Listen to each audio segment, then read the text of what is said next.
दर्पण न्यूजच्या सांगली कार्यालयाच्या वर्धापन दिनास हार्दिक शुभेच्छुक माननीय अनिल उर्फ राजू यादव साहेब, करवीर तालुका प्रमुख, शिवसेना, उद्धव बाळासाहेब ठाकरे।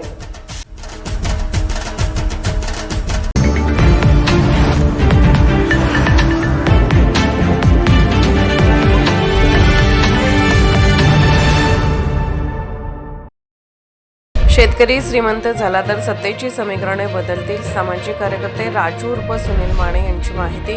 देशातील शेतकरी हा केवळ नैसर्गिक संकटाचा नव्हे तर व्यवस्थेचाही बळी ठरत आहे।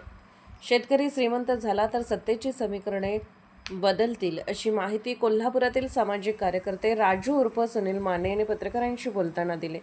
त्यांनी सरकारच्या स्वस्त अन्न धोरणावर तीव्र नाराजी व्यक्त केली। ते पुढे म्हणाले की कोणत्याही सरकारसाठी शहरातील ग्राहकांना स्वस्त दरात अन्नधान्य उपलब्ध करून देणे महत्त्वाचे असते। त्यामुळे कांदा, डाळ, साखर, गहू यासारख्या पिकांचे भाव वाढले की सरकार निर्यात बंदी, आयात स्टॉक लिमिट यासारखे निर्णय घेते। मात्र त्याचा सर्वाधिक फटका शेतकऱ्यांना बसतो। शेतकरी कर्जबाजारी असतानाही पुन्हा पेरणी करतो, कारण त्यांच्याकडे पर्याय नसतो। शासन आणि बाजार व्यवस्था शेतकऱ्याला पूर्णपणे सक्षम होऊ देत नाही।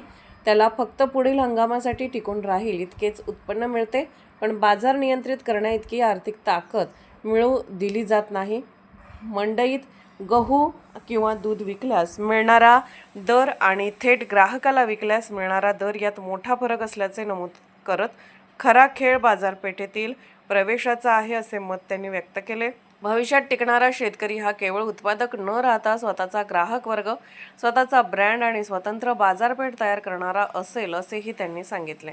शेतकऱ्याची आर्थिक स्थिती, कृषी धोरणे आणि बाजार व्यवस्थेवर पुन्हा एकदा चर्चा सुरू असल्याचे त्यांनी सांगितले। कोल्हापूरहून दर्पण न्यूजसाठी अनिल पाटील। निर्भीड बेधडक बातमीसाठी दर्पण न्यूज चॅनलला लाईक करा, शेअर करा, सबस्क्राइब करा। मुख्य संपादक अभिजित रांजणे, दर्पण न्यूज।